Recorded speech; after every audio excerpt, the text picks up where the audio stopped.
पर्यंत येते आपल्याला नवीनच वैद्यकीय अधीक्षक डॉक्टर सुंदर मुली सर आपले त्यांचं स्वागत करतो. तसेच आपल्या उपजिल्हा रुग्णालयाचे वैद्यकीय अधिकारी डॉक्टर पठाण सर, वैद्यकीय अधिकारी डॉक्टर सर, आज आपण प्रधानमंत्री मातृत्व वंदना योजना त्याच्या मातृत्व या सप्ताहात आपण त्या सप्ताहामध्ये आज आपला दिवस आहे. त्या दिवसानिमित्त सर्वांनी आपल्या गरोदर मातांमध्ये ज्या काही चाचण्या असतात त्या चाचण्या करून घेण्यासाठी आपल्याला थोडक्यात मार्गदर्शन मी आपल्या उपजिल्हा रुग्णालयाचे वैद्यकीय अधिकारी डॉक्टर अनिल मोरसरांना मी अशी विनंती केली की त्यांनी थोडंसं मुलांना मार्गदर्शन करावं. भारतीय आणि अकृत्य हो लोक स्वस्त राष्ट्रकाची चिंतन कोटी कोटी येतात यांना सुद्धा भाषा यांना सुद्धा वेश एक संस्कृती एक आणि भारत आमचं देश आपले व्यासपीठ व्यासपीठात उपस्थित आमचे मार्गदर्शक वैद्यकीय अधीक्षक डॉक्टर जुबेर मोमीन सर, माजी वैद्यकीय अधीक्षक डॉक्टर आझाद पठाण सर, आमचे आवडते medical officer doctor Gajanan Shetty sir आणि उपस्थित सर्व माझे सहकारी धर्मातील देवतेचे अंश असलेले आणि त्यानंतर उपस्थित सर्व माझ्या भगिनी आणि मित्र, आज आपण जे दर महिन्याच्या 9 तारखेला 18 तारखेला आणि 27 तारखेला प्रधानमंत्री मातृत्व योजना ही उपजिल्हा रुग्णालय परंडा येथे राबवली जाते आणि दर बुधवारी ANC क्लिनिक आपण इथे घेतलं जातं. त्याच्याबरोबर आपण सोनोग्राफी सुद्धा आपली आठवड्यातून 3 वेळेस विशेषतः डॉक्टर आपल्या मॅडम हे करत असतात, ते आपल्याला माहिती आहे आणि नेहमीच माहिती आहे की आरोग्याच्या विविध क्षेत्रामध्ये आपलं उपजिल्हा रुग्णालय परंडा ही केवळ परंडा तालुक्यापुरतंच मर्यादित नाही, तर आजूबाजूच्या 4 तालुक्यांमध्ये हे आपलं सर्वश्रेष्ठ असं उपजिल्हा रुग्णालय असं आहे. कारण कोरोनापासून जे आपण आरोग्याची मदत आपल्या खांद्यावर घेतलेली आहे ते माननीय जे आपले जिल्हा शल्य चिकित्सक धनंजय जे सर आहेत आपले त्यांच्या मार्गदर्शनानुसार आपण करत असतो. तर आज त्याच पद्धतीने जर पाहत असेल तर प्रधानमंत्री मातृत्व योजना आपण राबवत आहोत. तर दर बुधवारी आपण जेव्हा ANC क्लिनिक करतो तेव्हा त्यांचं ब्लड प्रेशर, शुगर, हिमोग्लोबिन या गोष्टी आपण पाहिल्या जातात. त्याच्यामध्ये तेव्हा आपण TBचे इंजेक्शन आणि इतर कॅल्शियमच्या, रक्तवाढीच्या व बाकीच्या आपण गोळ्या त्या तज्ज्ञ डॉक्टरच्या मार्गदर्शनामध्ये आपण देत असतो. तर त्यामध्ये सुद्धा जर काही हाय रिस्क मदर असतील की ज्यांना ब्लड प्रेशर वाढलेलं आहे, ज्यांना शुगर वाढलेलं आहे, ज्यांचा AGP7च्या खाली आहे किंवा इतर काही पायावर सूज वगैरे आहे, इतर गोष्टी दिसत असतील आणि त्यांना भविष्यामध्ये प्री-इक्लॅम्पचे किंवा इतर कुठल्या गोष्टीचे जर चान्सेस काय वाढत असतील तर दुसरी खेप आहे की ज्याचे पहिली खेप सीझनमध्ये घेतले आहे किंवा काही त्यांना पहिल्या डिलिव्हरीमध्ये काही कॉम्प्लिकेशन आले असतील तर अशा मातांना आपण ह्यामध्ये विशेष तज्ज्ञ डॉक्टरच्या अंडर तपासणी करून त्यांना विशेष असे काही जे काही त्यांची मेडिसिन आपण प्रोव्हाइड केले जातात.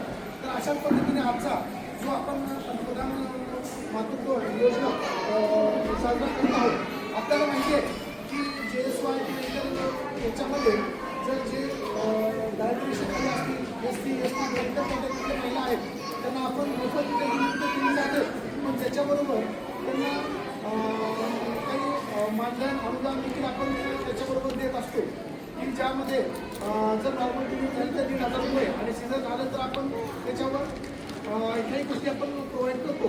आणि प्रत्येकाला माहिती आहे की आपण डिलिव्हरी केल्यानंतर पहिल्या 1 ते 2 महिन्यामध्ये नाव नोंदणी करून तशा प्रकारचा एक आपला ID असतो, तो ID आपल्याला काढणं गरजेचं आहे आणि जे काही कागदपत्र वगैरे असतात ते इथे प्रोव्हाइड करणं गरजेचं आहे. तर आपण या सुविधांचा परिपूर्ण लाभ घ्यावा आणि आपल्याला जर काही किंवा आपण जर इथं लाभ घेतच असतो तर आपल्या गावामध्ये किंवा आपल्या परिसरामध्ये जर काही गर्भवती माता असतील तर त्यांना ह्या गोष्टी सांगितल्या पाहिजे की बाबा उपजिल्हा रुग्णालय परंडामध्ये सोनोग्राफीपासून ते सर्व काही गोष्टी आणि बाळ जन्मल्यानंतर त्यांना संपूर्ण डोस हे अगदी जसं आपण म्हणू की पॅन्टावॅक्सिन जर डोस पाहिले तर बाहेर त्यांची किंमत खूप आहे. अगदी मला असं वाटतं की 2-3,000 रुपये त्याचे फ्रीमध्ये इथं दिले जातात. याची सुद्धा आपण इतरांना माहिती द्यावी की जेणेकरून लोकांना त्याचा वापर इथे करता यावा आणि ते त्यांची सुविधा जिथे आहे त्यांना कळल्यानंतर त्या सुविधेचा ते लाभ घेतील असं मला म्हणायचं आहे.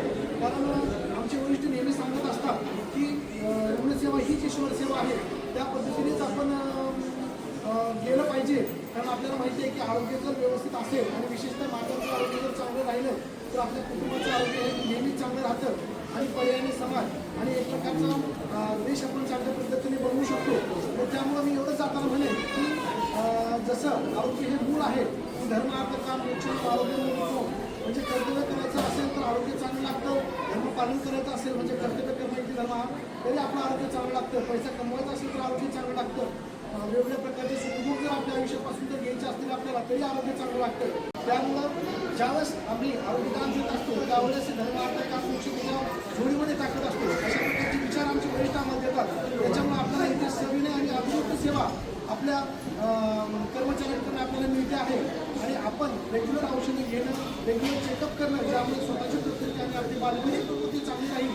नाहीतर पुन्हा बाळ जळवणं त्याचं वजन कमी झालं पुन्हा इथं महिना ॲडमिट ठेवा या सगळ्या गोष्टी व्हायला नको. कारण ते बालक जर चांगल्या पद्धतीने मोठं झालं तरच आपण कुटुंबाचा बालक चांगला सांभाळू शकतो. आणि बालकाला चांगल्या पद्धतीने वाढवणं त्याच्यावर गर्भसंस्कारसुद्धा आपल्याकडे होतात. 15 दिवसातून एक वेळेस गर्भसंस्कारासाठी विशेष व्यक्ती येतो. त्याच्यामुळे अशा प्रकारचा सुसंस्कारित वयोवृद्ध व्यक्तिमत्व जर आपण तयार केलं उदाहरणार्थ बालक निर्माण करणे हे फक्त व्यक्तिमत्व स्वार्थासाठी नसतं तर ते एक सामाजिक कर्तव्य आहे की जे स्वतःच्या कुटुंबालाच नाही तर समाजाला देखील भविष्यामध्ये उन्नत मिळेल. तर अशा प्रकारचे शासनाने जे काही उपक्रम केले आहेत त्याचं खरोखर आम्हाला एक अभिमान वाटतो आणि त्या सेवेची संधी आम्हाला मिळते आहे त्याच्याबद्दल आम्हालाही गर्व वाटतं. आणि ह्या सगळ्या गोष्टी बोलून माझे 2 शब्द संपवतो आणि धन्वंतरीची मी प्रार्थना करतो की आपल्या सर्वांना आरोग्याने औषधे लाभो आणि या मिळणाऱ्या आरोग्याने औषधातून आपल्या हातून कुटुंब सेवा समाजसेवा पाहिजे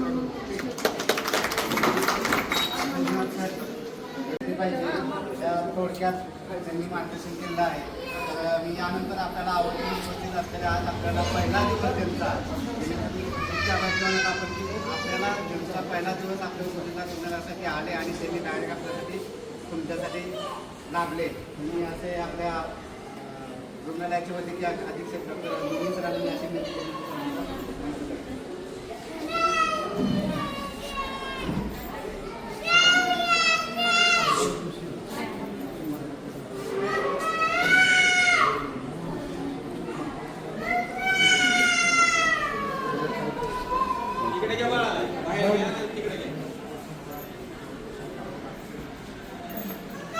कुठून